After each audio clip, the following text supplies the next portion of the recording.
ನಮ್ಮ Sahyadri news channel ಅನ್ನು YouTube, Facebook ಹಾಗೂ ಇನ್ಸ್ಟಾಗ್ರಾಂನಲ್ಲಿ ನೋಡಿ. ಸಬ್ಸ್ಕ್ರೈಬ್, ಲೈಕ್ ಮತ್ತು ಶೇರ್ ಮಾಡಿ ಪ್ರೋತ್ಸಾಹಿಸಿ. ಅವರ ಒಂದು ಸ್ಮರಣೋತ್ಸವ ಅನ್ನುವಂಥದ್ದು ಪ್ರತಿ 45 ವರ್ಷಗಳಿಂದ ನಡ್ಕೊಂಡು ಬರ್ತಾ ಇದೆ. ನಿರಂತರವಾಗಿ ಗುರುಗಳ ಸ್ಮರಣೆ ಅನ್ನುವಂಥದ್ದು ಒಂದು ನೆಪ ನಿಮಿತ್ತ. ಆ ಮೂಲಕ ಈ ಮಲೆನಾಡಿನ ಭಾಗದ ಕಲೆ, ಸಾಹಿತ್ಯ, ಸಂಸ್ಕೃತಿಯ ಉತ್ಸವವಾಗಿ ಗುರುಗಳ ಸ್ಮರಣೋತ್ಸವ ನಡೀತಾ ಬಂದಿದೆ. ನೀವೆಲ್ಲ ಗಮನಿಸಿದ್ದೀರಾ. ಆ ಹಿನ್ನೆಲೆಯಲ್ಲಿ ಮೊದಲನೇ ದಿವಸ ಇಲ್ಲಿ ಪ್ರತಿ ತಿಂಗಳು ಹುಣ್ಣಿಮೆಯಂದು ನಡೆಯುವಂತಹ ಗೋಷ್ಠಿಗಳಿಗೆ ಪೂರಕವಾಗುವಂತಹ ರೀತಿಯಲ್ಲಿ ವಾರ್ಷಿಕ ಸಮ್ಮೇಳನವಾಗಿ ಶರಣ ಸಾಹಿತ್ಯ ಸಮ್ಮೇಳನ ನಡೀತಾ ಇದೆ. ಎರಡನೇ ದಿವಸ ಭಾವೈಕ್ಯ ಸಂದೇಶವನ್ನ ಸಾರುವಂತಹ ಒಂದು ಸಮ್ಮೇಳನವಾಗಿ ಭಾವೈಕ್ಯ ಸಮ್ಮೇಳನ ಅಂತ ಹೇಳಿ ನಡೀತಾ ಇದೆ. ಇದರಲ್ಲಿ ನಾಡಿನ ಪ್ರಮುಖ ಮಠಾಧೀಶರುಗಳು, ಕಲಾವಿದರು, ಸಾಹಿತಿಗಳು ಮತ್ತೆ ದೊಡ್ಡ ಸಮಾಜದ ಎಲ್ಲ ವ್ಯಕ್ತಿಗಳನ್ನು ಗುರುತಿಸಿ ಅವರನ್ನ ಗೌರವಿಸುವುದು ಮತ್ತೆ ಅದಕ್ಕೊಂದು ವೇದಿಕೆಯನ್ನು ಕಲ್ಪಿಸಿಕೊಡುವಂತಹದ್ದು ಶ್ರೀ ಬೆಕ್ಕಿನಕಲ್ ಮಠದ ಉದ್ದೇಶ ಆಗಿದೆ. ಆ ಉದ್ದೇಶಕ್ಕೆ ಅನುಗುಣವಾಗಿ ಈ ವರ್ಷನೂ ಕೂಡ ಇದೇ ಜನವರಿ 25, 26ರಂದು ಕಾರ್ಯಕ್ರಮಗಳು ಆಯೋಜನೆ ಆಗಿದೆ. ಮೊದಲನೇ ದಿವಸ ಶರಣ ಸಾಹಿತ್ಯ ಸಮ್ಮೇಳನ ನಡೀತಾ ಇದೆ. ಆ ದಿವಸ ಅಲ್ಲಮಪ್ರಭು ಮತ್ತು ಅಕ್ಕಮಹಾದೇವಿ ಪ್ರಶಸ್ತಿಯನ್ನ ವಿತರಣೆ ಮಾಡಲಾಗ್ತಾ ಇದೆ. ಅಲ್ಲಮಪ್ರಭು ಪ್ರಶಸ್ತಿಗೆ ಈ ಸಾರಿ ಭಾಜನರಾಗಿರ್ತಕ್ಕಂಥವರು ನಾಡಿನ ಖ್ಯಾತ ಸಾಹಿತಿಗಳು, ಸಂಶೋಧಕರು ಮತ್ತೆ ಆಕಾಶವಾಣಿ ಮೊದಲಾದ ಸಂಘ ಸಂಸ್ಥೆಗಳಲ್ಲಿ ಉತ್ತಮವಾದಂತಹ ನಿರ್ದೇಶಕರಾಗಿ ಕೆಲಸ ಮಾಡಿರ್ತಕ್ಕಂಥ ಡಾಕ್ಟರ್ ಬಸವರಾಜ ಸಾದರ್ ಅಂತ ಹೇಳಿ ಅವರಿಗೆ ಈ ಸರಿ ಅಲ್ಲಮಪ್ರಭು ಪ್ರಶಸ್ತಿಯನ್ನ ವಿತರಣೆ ಮಾಡಲಾಗ್ತಾ ಇದೆ. ಇನ್ನೊಂದು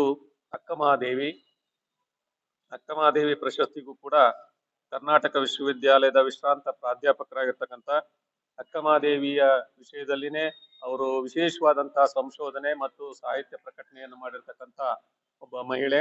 ಅವರು ಡಾಕ್ಟರ್ ಶಾಂತಕುಮಾರಿ ಇಮ್ರಾಪುರ್ ಅಂತ ಹೇಳಿ ಅವರಿಗೆ ಈ ಸಾರಿ ಅಕ್ಕಮಹಾದೇವಿ ಪ್ರಶಸ್ತಿಯನ್ನ ಕೊಡ್ಲಾಗ್ತಾ ಇದೆ.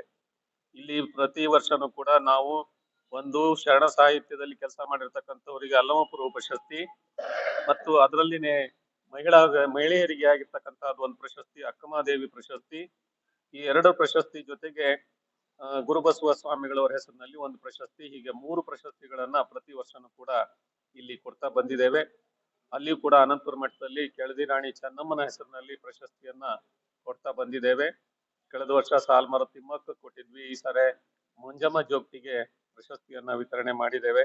ಈ ರೀತಿ ವರ್ಷದಲ್ಲಿ 5 ಪ್ರಶಸ್ತಿಗಳು ಶ್ರೀಮಠದಿಂದ ವಿತರಣೆ ಆಗ್ತಾ ಇರೋದನ್ನ ತಿಳಿಸ್ಲಿಕ್ಕೆ ಸಂತೋಷ ಆಗ್ತಾ ಇದೆ. ಇನ್ನು ಅವತ್ತಿನ ಕಾರ್ಯಕ್ರಮದ ಉದ್ಘಾಟನೆಯನ್ನ ನಮ್ಮ ಜಿಲ್ಲೆಯ ಉಸ್ತುವಾರಿ ಸಚಿವರಾಗಿರ್ತಕ್ಕಂಥ ಸನ್ಮಾನ್ಯ ಶ್ರೀ ಮಧು ಬಂಗಾರಪ್ಪನವರು ಮೊದಲನೇ ದಿವಸದ ಕಾರ್ಯಕ್ರಮವನ್ನ ಉದ್ಘಾಟನೆ ಮಾಡ್ತಾ ಇದ್ದಾರೆ. ಆರ್ಯ ರೇಣುಕಾನಂದ ಸ್ವಾಮಿಗಳವರು ಆ ದಿವಸದ ಕಾರ್ಯಕ್ರಮದಲ್ಲಿ ಸಮ್ಮುಖವನ್ನು ವಹಿಸ್ತಾ ಇದ್ದಾರೆ. ಮತ್ತೆ ಬೇರೆ ಬೇರೆ ನಮ್ಮ ಇಲ್ಲಿಯ ಸ್ಥಳೀಯ ಶಾಸಕರಾಗಿರ್ತಕ್ಕಂಥ ಚನ್ನಬಸಪ್ಪನವರು ಶ್ರೀಮಠದ ದಿನದರ್ಶಿಕೆಯನ್ನ ಬಿಡುಗಡೆ ಮಾಡ್ತಾ ಇದ್ದಾರೆ. ಪ್ರಶಸ್ತಿಯನ್ನ ಈ ಸಾರಿ ದಾವಣಗೆರೆ ಅಂತಂದ್ರೆ ಸಾಮಾನ್ಯವಾಗಿ ಒಂದ್ ಕಾಲದಲ್ಲಿ ಅದು ಉದ್ಯಮಿಗಳ ನಗರ ಅಂತ ಆಗಿತ್ತು. ಆ ಉದ್ಯಮಿ ನಗರವನ್ನ ಇವತ್ತು ಅಕ್ಷರ ಕಾಶಿ ಅಂತ ಹೇಳಿ ವಿದ್ಯಾ ಕ್ಷೇತ್ರವನ್ನಾಗಿ ಪರಿವರ್ತನೆ ಮಾಡಿದಂಥವ್ರು ಶಾಮನೂರು ಶಿವಶಂಕರಪ್ಪ. ಆ ಶಿವಶಂಕರಪ್ಪನವರಿಗೆ ಈ ಸಾರಿ ಗುರುಬಸವ ಶ್ರೀ ಪ್ರಶಸ್ತಿಯನ್ನ 26ನೇ ತಾರೀಕು ಪ್ರಶಸ್ತಿಯನ್ನು ಪ್ರದಾನ ಮಾಡಲಾಗ್ತಾ ಇದೆ. ಅವರು ಕೂಡ ಈ ಕಾರ್ಯಕ್ರಮಕ್ಕೆ ಬರಲು ಸಂತೋಷದಿಂದ ಒಪ್ಕೊಂಡಿದ್ದಾರೆ.